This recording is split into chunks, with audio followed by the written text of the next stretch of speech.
You are now listening to the Fantasy Whisper podcast with your hosts, Johnny, Game Time Hicks, and Big Travy. Wow, hello and welcome to the Fantasy Whispers podcast. This is Mock Draft Monday, one of our favorite times of the week, where we are getting you prepared for that wonderful draft day experience. So that way, when you come up to these crazy decisions, you'll know exactly what we're going to do and what you're going to do. Let me introduce ourselves. I guess they need to know who they're going to be taking advice from here. I'm Giant Game Time Hicks, and that's Big Travy. And we're here to give you this fantasy football fix on this Monday night. Hope you all made it wonderfully through the day. Travis, how you doing, brother? I'm doing great, man. Nobody shakes off a case of the Mondays better than the Fantasy Whispers. We're doing that with a little bit of Mock Draft Monday, and today it's a little bit of a unique twist. We're doing a 2-quarterback league, 10-team PPR, full-point PPR format. So I'm excited to dive into this, see how the strategy changes a bit when you have to start two, not just one, but two quarterbacks. Yeah, it'll definitely be interesting. The team should be fairly stacked. I'm drafting at the number 5 spot, Big Travy. You are drafting at that number 2 spot. We've got a bunch of friends in here as well that have helped us out with a lot of stuff with the Fantasy Whispers. So they've jumped in with a mock draft here, so we can ask them questions as we go. Dan, I'd like to say hello. Thank you for joining us on this awesome Monday night. All right, you guys ready to join in? Ready to get into this, Travis? Let's do it. All right, let's do it. Begin draft.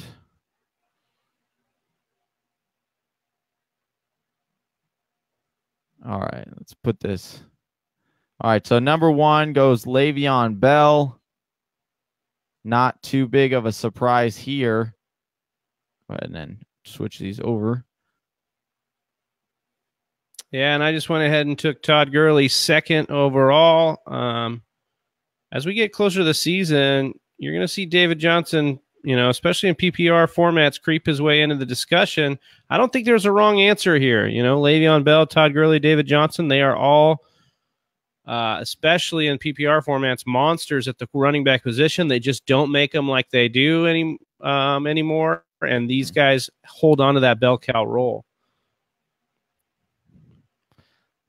Trying to get this. We got Brett Johnson on the clock here, milking it. Yeah. He just doesn't know what he's going to do. I got to think he's taking David Johnson. I mean, he's got a Cardinals logo there. How could he not? He's got to take David Johnson. He might just be auto-drafting David Johnson here. Time's up. All right, so after him, the computer took Aaron Rodgers at number 4. I'm not surprised there. It is a dual quarterback league. You got to know these quarterbacks are coming off the board early and often. So then we have... This is a PPR league, so I am going... I'm going to definitely go...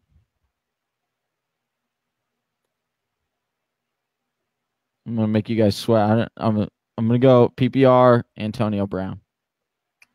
All right. I can respect that pick, Johnny.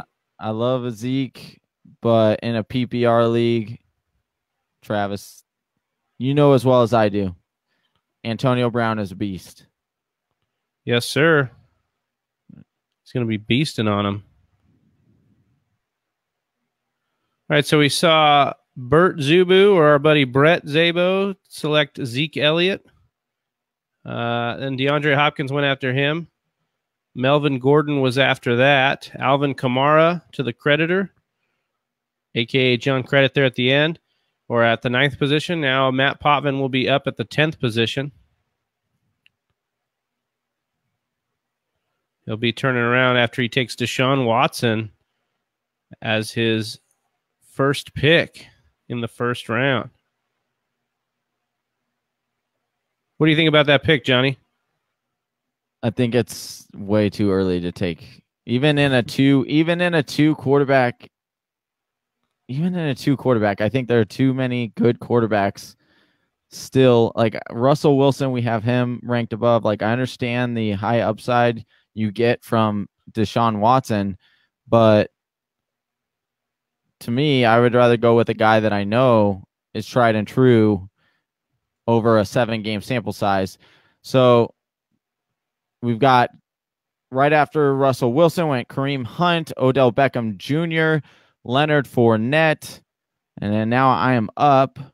So I've got a couple options here. I've got Dalvin Cook, Michael Thomas, Julio Jones, definite stars. I'm going to look at my quarterbacks who I've got. I'm actually going to go and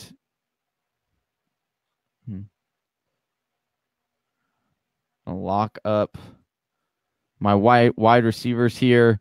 Michael Thomas, who is a PPR monster. I'm going to go back-to-back wide receivers. Again, this is a full PPR, full-point PPR mock draft. So definitely like having two guys who are definite studs when it comes to receiving. All right, Big Trav, you're on the board. Right after me went Julio Jones and Dalvin Cook. You're on the board. You've got Todd Gurley with your first pick. What are you thinking here, Travis? Well, I think I'm going to go running back here.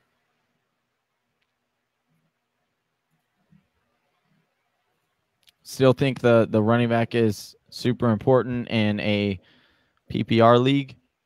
Oh, yeah. I'm going to take Christian McCaffrey here. I think we know what he's capable of, especially in a PPR format. You look at what he did last year, leading all running backs in targets. And, you know, I'm really excited about Norv Turner coming into that offense and what he's going to do for Cam Newton and especially Christian McCaffrey. All right, Devontae Adams by Hannon.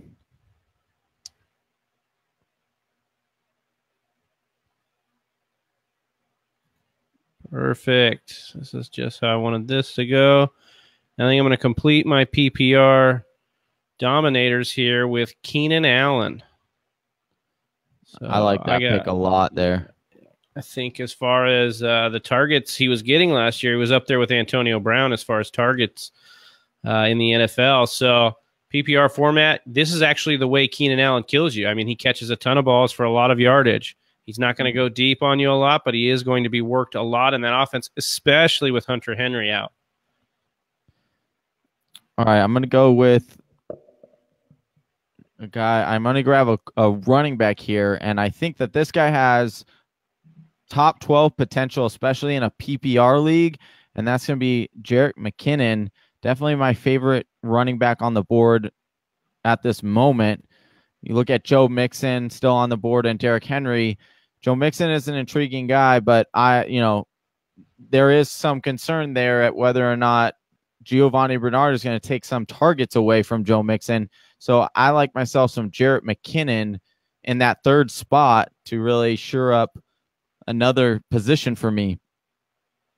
We got a couple more quarterbacks that have finally come off the board. We got AJ Green after me, and then Cam Newton, then Carson Wentz. What do you think about that one, Travis? Tom Brady? I was actually kind of looking at Carson Wentz where I was at. I was almost tempted to do from this second spot the dual quarterback in your first three. It's one two quarterback anchor. Yeah. But I kind of shied away from it. I didn't see guys. I can't trust that Wentz will be back just yet. We haven't heard yet. And now Doug Peterson's kind of deferring to the medical staff on Carson Wentz. I just think with Foles there, you just don't know yet. Yeah. They're going to be a little bit more comfortable, more cautious. But yeah, I don't mind taking your two quarterbacks. I like what John Credit did here. Yeah, I was just going to comment on that. Two quarterbacks, two running backs. I do like Joe Mixon, especially in the fourth. The value is good there. He did not catch a ton of passes, but what he did with his passes was up there. I think just sub about between 9 and 10 yards per catch. So he was effective. I'm worried about Giovanni Bernard, but I do love the Russell Wilson, Tom Brady back-to-back. Yeah, that's set up a solid. I mean, it's going to be very interesting to, when you're playing him. Those are two very, very solid quarterbacks. All right, so T.Y. Hilton. If you are going to do the dual quarterback thing here and you got those other 2 picks. I do like that he took 2 running backs. Yeah. You could be sitting here where he took, a wide receiver and a running back. Then he's really thin at running back. He's got a long way to wait coming around here for his next few picks. So it was nice to see him pick up a running back or 2 running backs with his other picks. Yeah, I definitely agree with that. If you're going to go with that strategy of 2 elite quarterbacks, then definitely get on either side, get those running backs, especially because those are going to be the most likely to return you that value at that position. So Brett Johnson, who is, exactly. Brett Johnson, who is on the clock now, has set up a core of 3 running backs, one of which, Jordan Howard in a PPR. A little scary, but I guess you pair him with Dalvin Cook and David Johnson, you're feeling okay. Yeah. He just cannot catch, though. That's the big problem for Jordan Howard. You couldn't catch water if it fell out of the sky. I think they call that rain, Johnny. Yeah. So who's next for Brett Johnson here? Brandon Cooks. Ooh. That's a little dicey. Cringy. Little dicey. There. Cringy. I'm concerned about Brandon Cooks this year, Travis. He goes into a Rams offense, and a lot of people expect him to just instantly take over what Sammy Watkins did last year, but I just they're not the same skilled set kind of players. And for me, I have to think of Tavon Austin, right? He's got a lot of the same abilities. Don't get me wrong. Brandon Cooks is a better wide receiver than Tavon Austin, but you're looking at their tangibles and they're pretty similar speed, kind of scat back kind of players. And I just don't see Brandon Cooks returning the value that he's currently going at. I think, Doug Baldwin to me is someone that I would rather have over Brandon Cooks. Well, I'm glad you said that, Johnny, because I just selected Doug Baldwin. Very nice. Very nice pick. I'm a big fan of Doug Baldwin. He had a career year last year. I expect him to do the same. You look at the percentage of targets, it's upward of 30% of targets have left Seattle due to Paul Richardson and Jimmy Graham leaving the team. So there's a chunk of targets that could even be added on to Doug Baldwin's workload from last year, which was already pretty high. Give me Doug Baldwin. And I'm not thinking twice about that. I must say, Travis, the way you've started this draft is very, very nice. You've picked yourself up 2 number 1 PPR running backs from last year, and then 2 wide receivers that were in the top 12 last year for PPR purposes as well. So you're building yourself a quite nice squad. It'll be interesting here to see if you decide to go quarterback. We will see. Darius Geis. Oh, did you say Darius Geis? Geis, baby. I am going to go quarterback here, and I just think I got to do it. Now that we know no limitations are happening, I'm going to pick my man Andrew Luck. All right, okay. I was able to wait on him, and I believe he's one of these guys that can return value, similar value to Aaron Rodgers, Deshaun Watson, Russell Wilson types. And I was able to wait, stack a nice core of 2 running backs, 2 wide receivers before I even took him. I'm gonna do a little dance while I take this pick here. And that somehow, some way, Larry Fitzgerald has fallen all the way to the 5th round. That's in PPR. There's nothing that's like solid, It's not going to be. It's not going to be, the Ferrari that you're pulling out. It's revving up the engine. It's not going to be like that. But you're looking at a solid machine for PPR purposes, and Larry Fitzgerald, who's definitely going to see himself at least minimum 120 targets, should get over 100 catches again this year. And as my 3rd wide receiver, I'm loving that pick right there. I was looking at a couple other positions, Travis, and it'll be interesting to see what else falls to me in these next couple of rounds to see if I could really, solidify some of those other areas. But so far, so good for me in this draft, I think. Yeah, not bad. I do want to say a shout out to everybody that's saying hello to us here. Some of these comments for joining Mock Draft Monday Live. We got Danny Thrasher giving us the yo. What's up, Danny? Thank you so much for joining us on this wonderful Mock Draft Monday. Corbin Reed. Hello, sir. And then Chelsea Lee Byers with another hello. Thank you all for watching, tuning in. Appreciate the love. If you haven't already, go ahead and go over to our YouTube page and go ahead and hit subscribe on there. We post up awesome awesome videos on there and content. So if you ever want to catch more, this Mock Draft Monday didn't, satisfy your fantasy needs for the day, go ahead and hit over there to YouTube, hit up the Fantasy Whisperers page. And we got a bunch of content up there. We got Face Off Fridays that we've been putting up, other mock draft videos. So definitely check those out. Yes, please do. I do have to say, man, Matt Potvin in the 10th spot here. I kind of like this team he's put together here. So you've got Deshaun Watson and Drew Brees. You may have laughed a little bit at the Deshaun Watson in the first round, so be it. Yeah. But then he's able to do Saquon Barkley, who we expect to be a very big PPR monster. And Lamar Miller, often disrespected. Mike Evans is another volume guy in that Tampa Bay offense. And then Juju Smith-Schuster, can't say enough about what Pittsburgh thinks of that guy. And without Martavis Bryant there, I imagine him to take that next step even this year too. Yeah, it's not a bad squad right there. I'm definitely liking the combo. He went high upside, and then we talk about this all the time with other positions, right? He went high upside in Deshaun Watson, and then he went with Steady Eddie over here with Drew Brees. Yeah. And so when you're looking at those two combinations of quarterback, I have no problem with that actually. And looking back at the draft, that is a very good combo to have. All right, let's see what I'm feeling here. Jimmy G came off the board. The computer likes his quarterbacks to go on dates with porn stars. So, you know how it goes, man. Jimmy G out there learning the ropes. And kind of under the same token, not the porn star token. Not that one. Oh man. I'm gonna go quarterback here, and I'm gonna Kirk Cousins is a little bit safe in my book, so I'm going to go high upside. Ben Roethlisberger, a guy who I definitely think could have a monster season, and so I solidify that. Kirk Cousins a little bit more steady, so I can take that gamble in getting Ben Roethlisberger.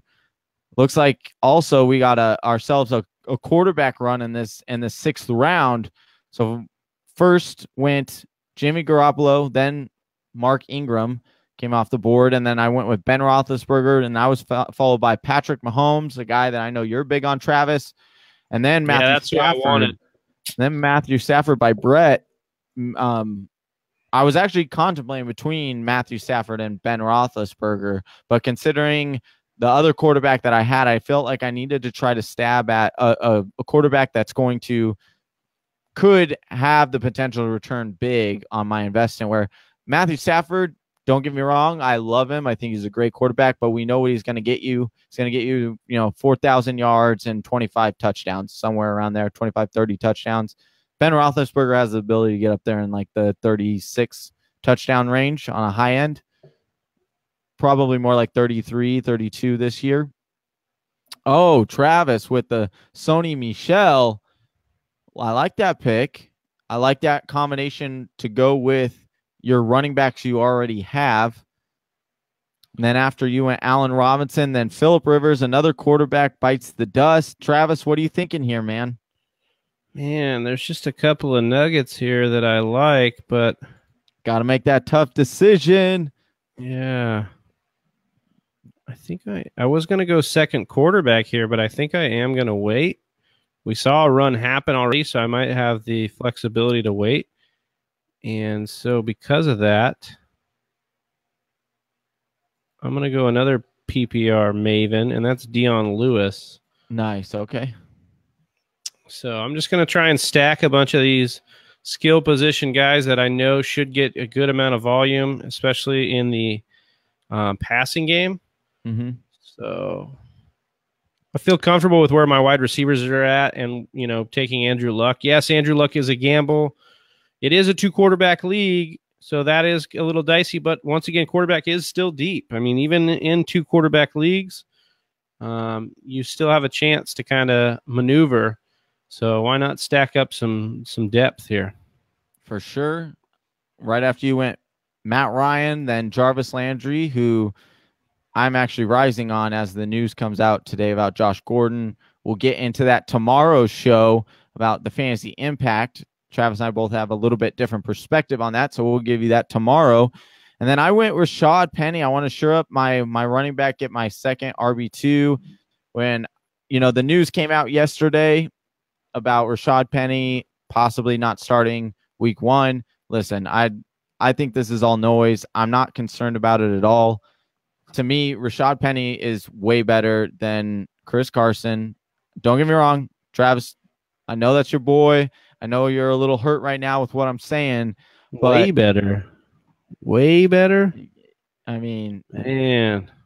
All right, so Johnny, I think you have a valid point that Rashad Penny should be drafted as the number 1 guy. I don't want you out here questioning my boy Chris Carson's talent, though. I think that's a little disrespectful. But I will say that I think that Seattle drafting Rashad Penny where they did, that tells you all you need to know about who they want to be the guy. You don't spend that kind of draft stock in a guy that's going to be the backup.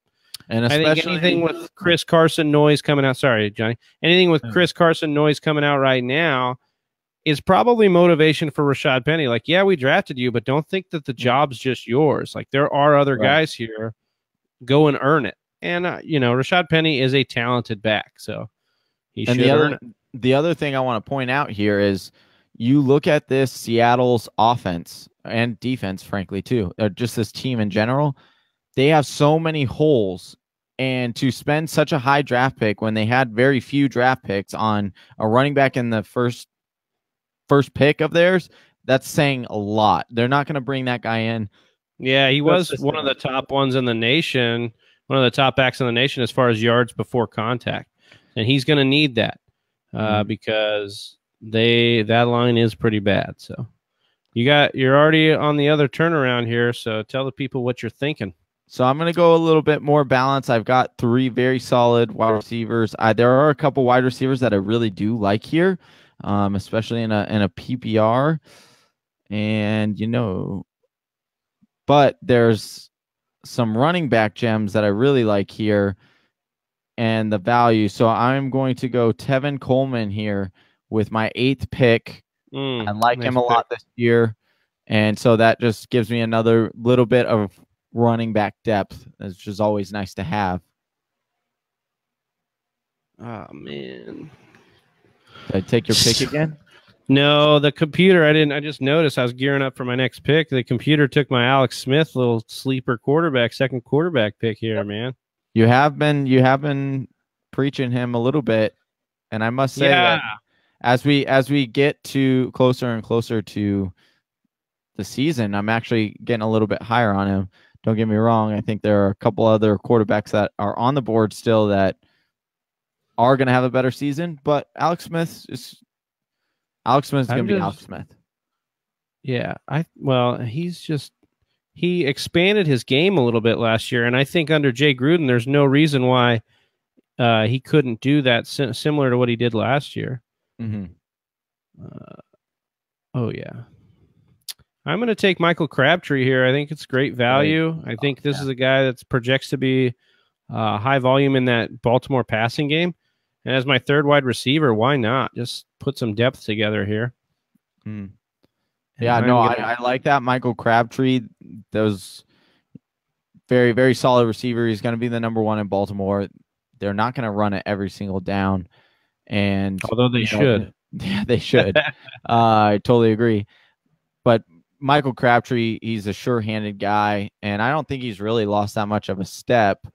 When you look at his production, I just think that as an hole from last year, the Raiders took a huge step back, and so he's kind of feeling that a little bit, and it's affecting his draft value. But you're looking at a guy who's a number one wide receiver for a team that does pass the ball quite a bit, actually. And Joe Flacco is out. I'm not saying anything about Joe Flacco. Please don't say I'm going to get a bunch of tweets now being like, oh, Johnny Hicks is all over Joe Flacco. No. Yeah, wait a second. Did Johnny Hicks just say that? No. Did Johnny Hicks just say that Joe Flacco was elite? No. Whisper. No, just kidding. I'm kidding.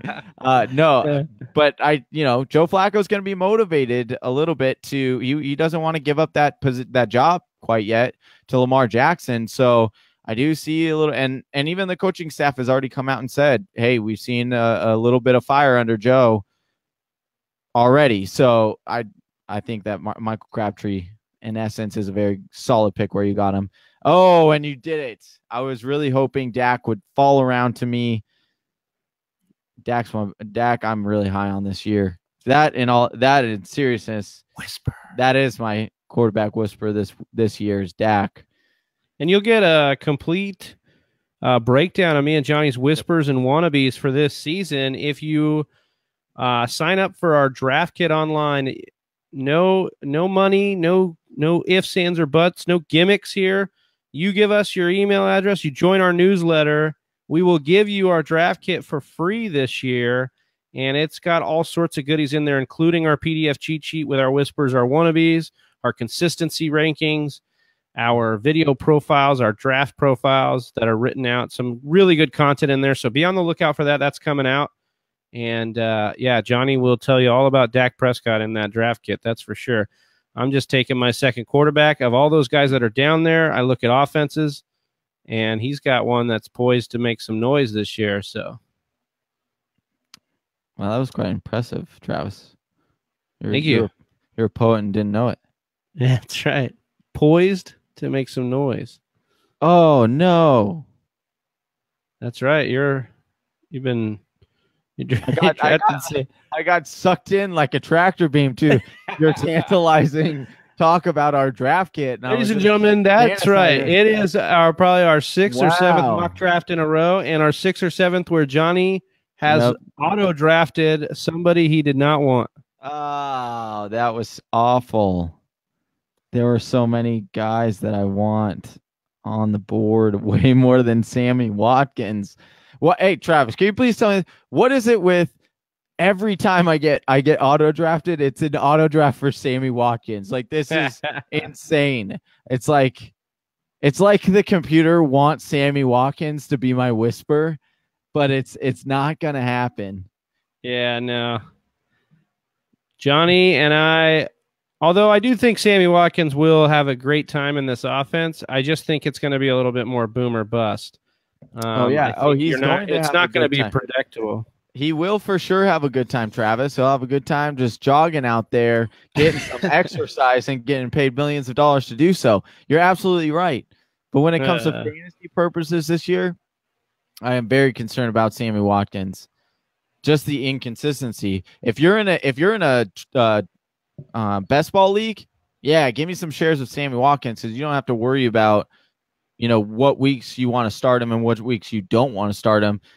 They just will plug him in if he has the best week. And I do think that he'll have weeks where he will pop off and he'll get you, 17 fantasy points. But I don't think you're going to be able to rely on that too much. Yeah, so Johnny mentions best ball. It's a new style of fantasy that's coming in hot the last couple of years. Basically, you draft your team and you don't touch it for the rest of the year. You don't make trades, you don't do waiver wires. This lineup is set, and basically it's like in golf. You go off the best score or the best potential to score. So they're going to set you the best lineup. So it's your best potential lineup versus the other guy's best potential lineup, and that's how it shakes out. So interesting take. And like you said, so you get guys like Sammy Watkins, Brandon Cooks, Deshaun Jackson, guys that are volatile, right? But that still have great weeks. They're great to stack on the back end of your best ball teams. Absolutely. But it was all okay, Travis. It was all okay. You know why? Because the guy I was eyeing in Chris Thompson fell to me, and that's the guy I was looking for in that last round. So it's okay, all is well for my team. I drafted Chris Thompson. So right after me, though, I wanted to talk about this earlier. Right after me went Chris Hogan after my Sammy Watkins pick, and then Will Fuller. Travis, I know that you have written a wonderful article about Chris Hogan and Will Fuller on a Face-Off Friday that's going to be coming out very soon. You wanna give the Fantasy Whisper community just a little bit of a teaser? Yeah, I'll just tease it and say that, you know, this. I can even throw this in there for you just to really amp up people. Give the people what they want. Little bit of Game of Thrones, little duel between those two. So let me get my next pick in here. No, I wanted you to auto draft for once, Travis. Boom.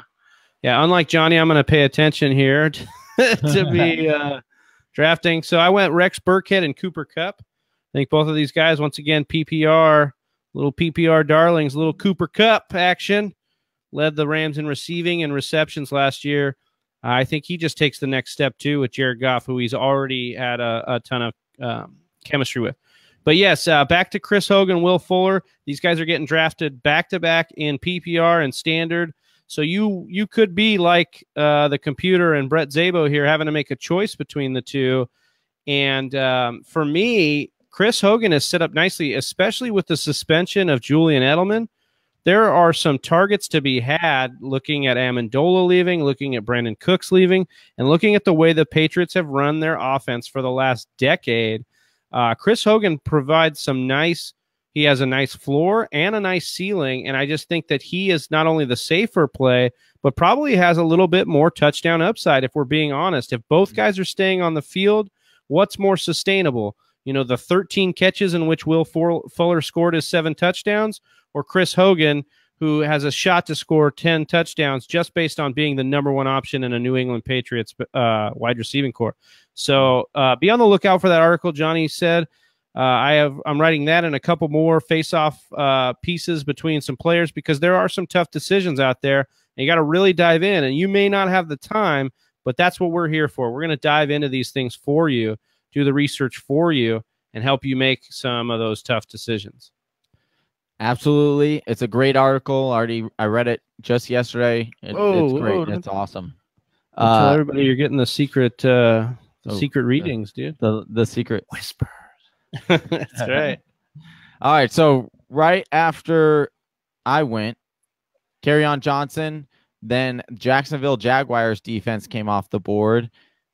Rex Burkhead, you took Rex Burkhead. Travis, I really, really do like that pick once again. I think you get a very solid running back at a very cheap price. Yeah, the thing for me, Johnny, is I locked up that Patriots backfield, a PPR backfield, a PPR-friendly backfield. Yeah.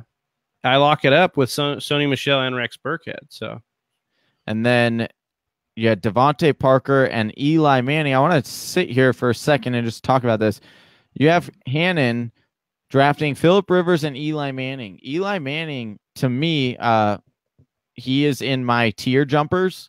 So a guy who is currently going super deep in drafts, but with all the weapons that he has at his disposal, and we're all projecting them all to do well. He has to be able to be up there and projecting. Like it mathematically, if you're projecting all of those guys to be good fantasy options, then the guy throwing him the ball ex facto is going to be a good option. So Eli Manning is a really, really nice pick there, I think.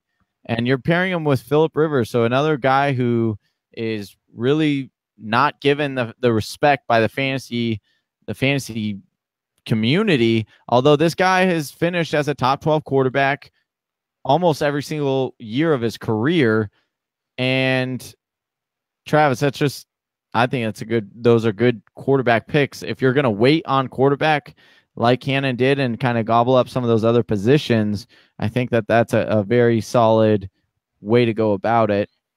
Yeah, I won't lie. I was looking at waiting on Dak for the idea that I would scoop up Eli. So I think that Pat Shurmur's offense is going to be extremely friendly for Eli. You've seen what he's done with Sam Bradford. You've seen what he did with Case Keenum. You've seen what he did with Foles. Like, he's had, teams where he's really been a shining bright spot for these guys, these quarterbacks that, can be inconsistent at times. Eli Manning is going to have a ton of weapons, as Johnny said. They did some work on the offensive line, and I do think that the defense will be a little bit improved as well. All that bodes well for Eli Manning's value this year. I was actually a fan of Eli coming into last year because of the reasons of the offense being a little bit stacked. They're even more stacked now with a better offensive coach. So I'm okay with the Eli Manning pick, especially wait quarterback's deep. If he's not working out, you're able to pick up somebody else that can replace that. All right, so Travis, while you are checking out your picks, we got Corbin Reed said, where do I send my email to get that awesome draft kit? It will be up on our website shortly. We are working on our website and working on putting that up. But also, I'm going to take the opportunity to do a little plug here. If you want to come out this weekend, we will be in Venice Beach. Travis and I will both be set up at the Bank of Venice. Come and check us out. We will have our cheat sheets printed and ready to hand out, and we will be signing people up right then and there for the entire draft kit. And so definitely come and check that out. That is the Bank of Venice. We'll be there from 12 to 4. We'll be set up there. We'll have our shirts on, and it'll be a good time. So definitely come and check that out. Yeah, that's right. Like Johnny said, we'll be signing people up right there. We'll have previews of all the draft kit material. We'll have drink specials there. Our pals at Nosotros Tequila will be helping us put on this event at the Bank of Venice, as Johnny said. Going to be a great time. And you guys can catch me and Johnny going back and forth on some fantasy topics that day as well. Yep. So I took Alan Hearns here, Johnny, with my first pick in this 12-13 round turnaround. Alan Hearns projecting to be the number one guy in Dallas. I got Dak Prescott, a little bit of double dip here. You're going to double dip that chip? That's right. So Alan Hearns could be a nice sneaky play here, especially in the 12th round. Such a bargain for a guy who could project to be the number one here. DJ Moore comes off the board there right before you. I like that pick. I know that you're not super high on him. Don't make me play the drop, Travis. Please do not. I know that you're not super high on DJ Moore, but to me, you're looking at a guy who could – we've seen it. Cam isn't like most quarterbacks in that he doesn't like to go to rookie wide receivers. We've seen this before with Calvin Benjamin. And DJ Moore, they want an option. Coaching staff has already came out and raved and ramped about how awesome he is, which I'm not shocked about, to be honest with you. And I knew you were going to do that. I knew it. Well, Johnny, you probably know because you have seen our cheat sheet, which we've been plugging a little bit here. But if you guys sign up, you will see it as well that one of my whispers this year is Kenneth Dixon. And that is because I believe Kenneth Dixon could finally be the guy we've been touting him to be for the last couple of years out of college. That's that elusive pass-catching specialist. And in the 13th round, Johnny, it's just crazy to me that you wouldn't be scooping him up. He's got a shot to be the all-around bell cow for a very super productive Baltimore offense backfield that already is going to be productive itself because it was last year. They're going to get Marshall Yonda, all-pro guard back. I mean, that's just spells, points for fantasy purposes here. And then there are two people I like here. And you can only pick one, Johnny. Yeah, this is true. Oh, no. Where did it go? Oh, time's up. Taking the Philadelphia Eagles defense, which I'm okay with because Philadelphia has very, very good defense, and they are a top 3 defense. When you're looking at the defensive positions, I know oftentimes we do preach, hey, wait on defense. But there are three defenses that we see we have as elites, and that is going to be the Jaguars defense, the LA Rams defense, and then the Philadelphia Eagles defense. So for me, I like the Eagles defense there. Yeah, I would throw Minnesota into the elite category too. When we're talking about defenses. Yeah. Yes, I second that actually. So Jamal Williams also kind of a bargain down here. Jamal Williams, yeah, he's not a pass catching specialist, but Matt was able to scoop him up. He does project to be at least the starter, at least for the first couple of games. I do like taking Aaron Jones where he took him too, and basically for very cheap, Matt has likely locked up the Green Bay backfield, which we've known to be productive when Aaron Rodgers is under center. Yep, absolutely. Baltimore Ravens got taken there. Love picking the Ravens. They play the Bills in week 1. I think that's a great pick. And then they follow that up with the Bengals. So you definitely like the start of that schedule. So I definitely, Baltimore is a definite team that I'm looking to eye near the end of drafts. Jameis Winston comes right off the board right before me. And then I'm going to go Sterling Shepard here. Another guy, we were just talking about Eli Manning, and Sterling Shepard is a guy that I think will be very intriguing in that offense. I think that he will be used quite often with Odell Beckham getting a lot of double coverage or, defenses tending to go to that side. So then right after me, Justin Tucker, Calvin Ridley, then Travis is up. Travis, what are you thinking here? Now I'm going to go defense. Oh, I thought I was going to. Oh, there we go. Are you just throwing a dart at the wall right now? I did have one picked out, but you have a dartboard of all the teams, and you just throw it, and then that's the one you draft, right? Oh, that's right. Yep, pretty much. This time the dartboard is going. If I can.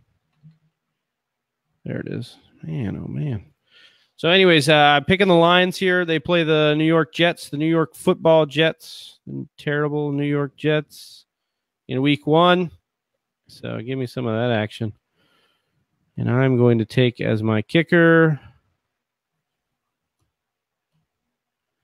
Gostkowski. Just chilling there.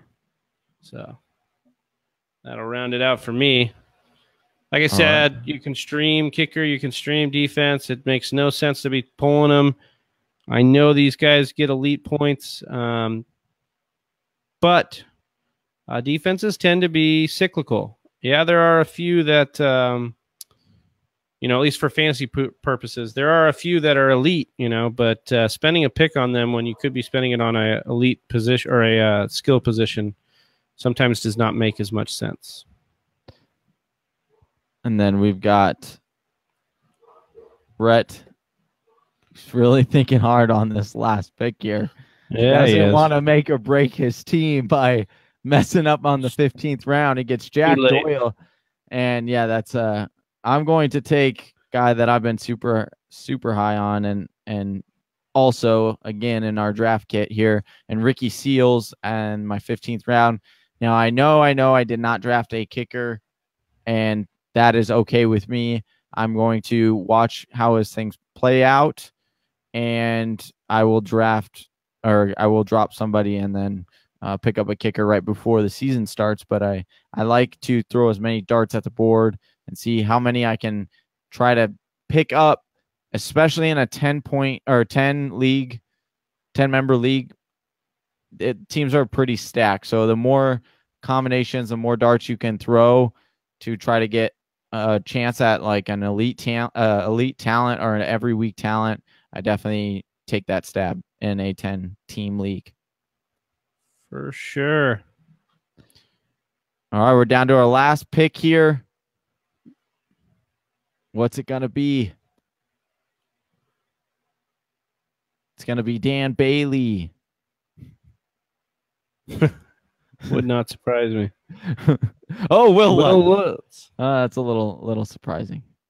All right, Travis, let's run down the team one last time before we let the people go. Why don't you start us off, buddy? All right, so from the number 2 position, I took Todd Gurley. On the turnaround, I got Christian McCaffrey and Keenan Allen. Was really proud of my 3 stacked up PPR elites there. I then was able to turn around and get Doug Baldwin and Andrew Luck. I think I still continued on that trend of good picks with Sony Michel and Dion Lewis. Dion Lewis may be a little bit more risky. For me, I think he's going to carve out a good role in that Tennessee offense. Michael Crabtree, though, was a solid pick here. He should be an integral part of that Baltimore Ravens team, followed by Dak Prescott, much to the chagrin of Johnny Hicks. I then took Rex Burkhead, followed by Cooper Kupp and Alan Hearns.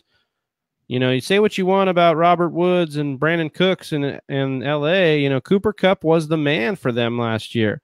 And he did all the dirty work. He was he led them in red zone targets as well. Alan Hearns should project to be the number 1. And then Kenneth Dixon was a little bit of a snag here. I basically forfeited a tight end to pick up Kenneth Dixon. And I'm telling you this now because I feel like tight end is somebody, if you don't get one of the top 2 or 3 guys, you're okay. Just go and pick somebody up. Somebody will be fine. Kenneth Dixon, you know, projecting at this point, we don't know if he's going to be the guy, but you could take a chance on him being the starter out the gate or looking at him for a week, or if he's got an early game or a Thursday night game, you get a shot to take a look. Pick the Lions because they're playing the Jets in week 1, and I picked Gostkowski because he's on the Patriots, and they score a lot of points. I do like Gostkowski as a kicker, and a guy who's been a top 2 to 4 kicker the majority of his entire career. So definitely like that pick. All right, with mine, I went wide receiver heavy in this since it's a PPR league. And I wanted to, you know, see and show you guys what it would be like if you did tend to go wide receiver heavy as opposed to an often, you know, running back situation. So I went Antonio Brown and Michael Thomas. Super excited about my 2 wide receivers. I feel like I got 2 elites there.